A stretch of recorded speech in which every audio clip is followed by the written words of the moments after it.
সকাল বন্ধুরা, তোমরা কেমন আছো? আশা করি ভালো আছো। আমি খুব ভালো আছি। দেখো, পুরো ঘরের কাজ পুরো সেরে কমপ্লিট করে নিয়ে এখন চা খাওয়াবে, চা আর জ্যাম রুটি। আর এখানে দেখো অলরেডি ভাত ভেজেছি, ভাত ফুটেও গেছে। ছেলে এখানে দেখো, ছেলে কি করছে দেখাচ্ছি। ছেলে জ্যাম রুটি লাগাচ্ছে, লাগিয়ে দিচ্ছে, যদি আজকে সকালে জ্যাম রুটি টিফিন হবে আর চা হবে সঙ্গে। দেখো, ফ্রিজ থেকে মাছটা বের করে রেখেছি, যেহেতু মাছটা ডিপ ফ্রিজে ছিল, বরফ তো জমে যায়, মাছটা বের করে রাখতেই হবে, না জল দিয়ে রাখলে মাছটা ছাড়বে না। কেন, মাছটা ছাড়ার আধ ঘন্টা আগে মাছটাকে ভিজিয়ে রাখতে হয়, জল দিয়ে ভিজিয়ে রাখলাম। চা জ্যাম রুটি খেয়ে নিলাম, নিয়ে এখন মাছ ভাজাটা বসিয়ে দিই। তার পাশে ভাতটা আগে থেকেই বসিয়ে দিই, যখন চা খাই তখন তোমাদেরকে দেখিয়ে হয়েছি যে ভাতটা বসিয়ে দিতেন, যেহেতু আমার ছেলের স্কুল আছে 1 ঘন্টার জন্য, বই দেবে স্কুলে। তা আজকে দুপুরে রান্না হবে ওলকপি ভাজা, টমেটো দিয়ে আর পেঁয়াজ কেটে দিয়ে ওই ফিতে মাছটা মাখা মাখা তরকারি করব।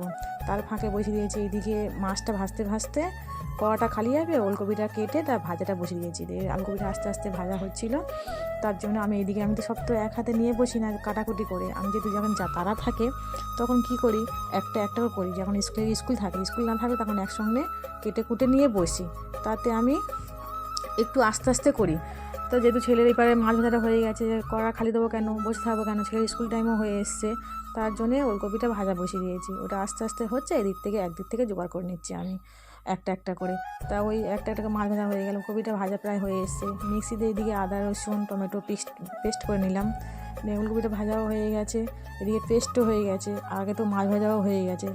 তা এদিকে পেঁয়াজটা আবার তেলে দিয়ে দিলাম, তেলটা দিয়ে মাছের তরকারিটা বসাবো, পেঁয়াজটা দিলাম।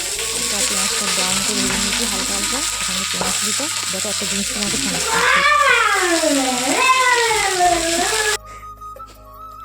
পাশ থেকে আমার ছেলের গলাটা শুনতে পাচ্ছ তো, কেমন করে ডাক দিল, এমন করে ডাক দিয়েছে নিজেদের আঁকা চাকায় ভয় পেয়ে যাবে। তাদের মাছ ভাজাটা ওই দিক থেকে গলা শুনে শুধু মাছ ভাজাটা হয়ে গেছে, এই পেঁয়াজ কালি ভাজাটা হয়ে গেছে। এদিকে মশলা দিতে হবে, যেহেতু পেস্ট করা যে মশলাটা দিয়ে দিলাম, দিয়ে একটু হালকা করে গুঁড়ো লঙ্কা আর একটু হলুদ, যেহেতু আমার বেশি একটু ঝাল খায় না, কেন আমার ছেলে ঝাল খেতে চায় না, তাই গুঁড়ো হলুদ দিয়ে এদিকে নাড়তে থাকলাম। তার টমেটো দিয়ে দিলাম, দেওয়ার পরে ভালো করে কষে নিলাম, নিয়ে এবার জল দিয়ে দেবো।